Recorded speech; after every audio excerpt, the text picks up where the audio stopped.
Le procès de Bosco Ntaganda devant la Cour pénale internationale s'est poursuivi du 28 janvier au 4 février 2016, avec la déposition du deuxième témoin appelé par l'accusation, le témoin P0017. Le témoin à charge a fait sa déposition, protégé par le recours à un pseudonyme, l'altération de sa voix et la distorsion de son image. Pour s'assurer que l'identité du témoin ne sera pas révélée, plusieurs parties du témoignage ont été conduites à huis clos partiel, en audience fermée au public.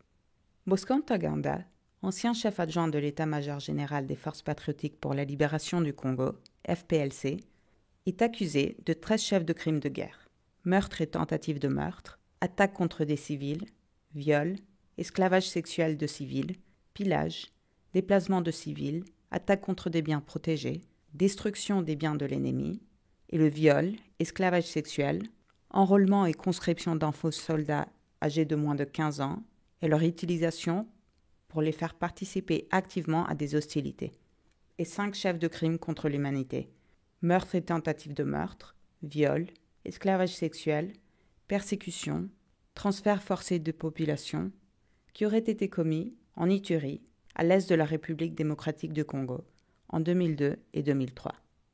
Pendant les audiences publiques, le témoin a fait sa déposition sur la structure de l'UPC, le matériel militaire, les batailles et sur la situation dans les localités après les attaques. Il a dit qu'il a rejoint l'UPC à Bunia et que l'UPC avait conduit des attaques sur Bunia et Mongwalu et que Bosco Ntaganda faisait partie des chefs commandants qui ont conduit et réussi l'attaque de l'UPC sur Bunia. Il a ensuite dit que Mongwalu avait été pris par l'UPC à la fin de 2002. Après la bataille, il a vu des civils morts, allongés par terre, dans le centre de la ville de Mongwalu. Mr. Witness, you explained that. Monsieur le témoin, vous nous avez expliqué que vous faisiez partie d'un groupe qui se déplaçait vers Sayo. Mais avant d'atteindre Sayo,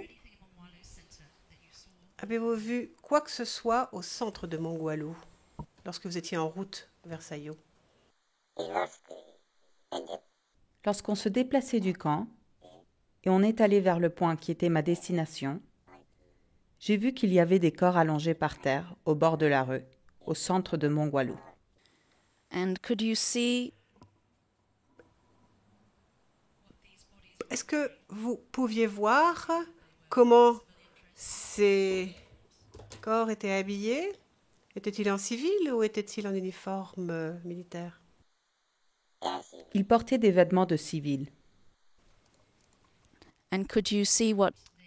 Et avez-vous pu savoir si c'était des hommes ou des femmes ou les deux? Est-ce que vous avez vu cela?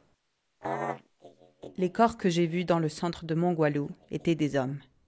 Il a dit qu'il avait vu des soldats de l'UPC pillant Mongwalu après l'attaque et qu'il a vu le commandant Salumu avec plusieurs voitures neuves.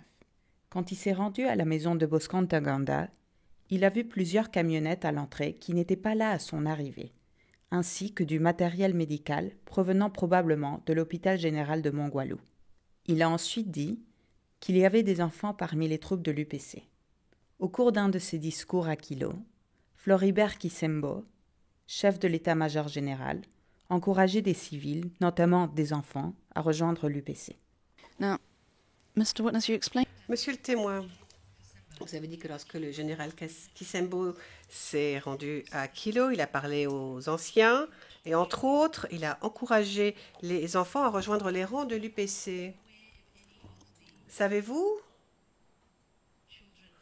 si des enfants de Kilo ont bel et bien rejoint les rangs de l'UPC après ce discours? Le même jour que Kisembo a quitté Kilo, nous avons vu des recrues commencer à venir au camp. Il y avait également des pygmées parmi les recrues. C'est à ce moment-là que nous avons vu ces personnes arriver au camp. And amongst these. Question. Parmi ces recrues, avez-vous vu des enfants? Il y en avait d'autres qui semblaient jeunes, mais il y a un dans lequel je me suis intéressée, parce que sa maman est venue pendant 2 jours avant qu'il parte en formation. Sa mère est venue pendant 2 jours réclamer son garçon. Elle disait qu'il n'avait que 12 ans. And And did she get her son back? Question. Et est-ce qu'elle a pu récupérer son enfant? Non. Le contre-interrogatoire du témoin P0017 par la défense de Bosco Ntaganda s'est conduit pour la plupart du temps en audience à huis clos partiel. Au cours de l'une des rares audiences publiques, Stéphane Bourlon, conseil principal de la défense, a questionné le témoin sur le terme « kupiga na kuchaji », supposément largement utilisé par les soldats de l'UPC pour décrire les pillages. Dans votre témoignage, vous avez utilisé un terme, pardonnez ma prononciation, kupiga na kuchaji, n'est-ce pas? Oui. Ma première question à cet effet, c'est que c'est un mot qui n'est ni en swahili, ni en lingala, ni en kinyarwanda. Êtes-vous d'accord avec ça? Je ne connais pas l'origine de ces mots, mais ils étaient utilisés à l'UPC. Et ce mot, vous l'avez employé, ce n'était pas la première fois que vous avez entendu ce mot à Lalou.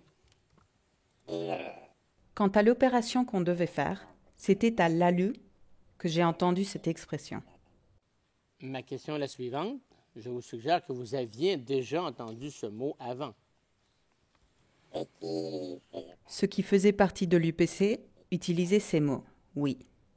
Et lorsqu'on regarde la construction de ce mot, vous êtes d'accord qu'on peut le diviser en deux parties, n'est-ce pas? Si on le voit de cette façon, oui. Et si je vous suggère que le mot kupiga, vous pouvez, qui serait la première partie, voudrait dire frapper ou attaquer. Êtes-vous d'accord avec ça? Oui. Et seriez-vous d'accord que nakuchaji, on pourrait définir cela comme étant charger ou to charge? Êtes-vous d'accord avec cela? Oui, effectivement.